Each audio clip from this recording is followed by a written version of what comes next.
is a simple, easy, homemade bread recipe. No need required. I'm not even using an oven.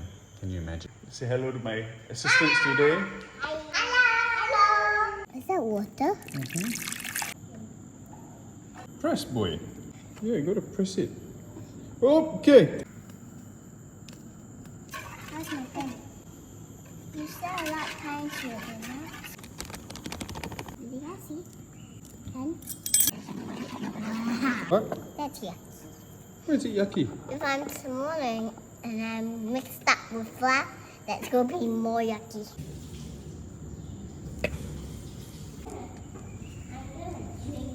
I want chocolate. Pina? So hot. My teeth is just baby teeth.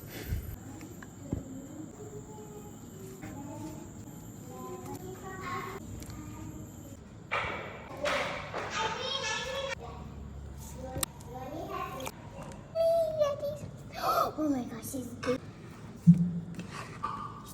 And the table.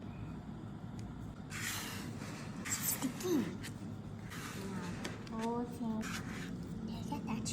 They get touch. It's like bubbly lah. So, because my home is not equipped with oven yet, I'm using a bread maker. Now, because I'm using a bread maker, I had to bake it for an hour and a half just to give even color all around the bread. But that also resulted in a super thick crust. I mean, listen to that crisp on the crust. Absolutely love it.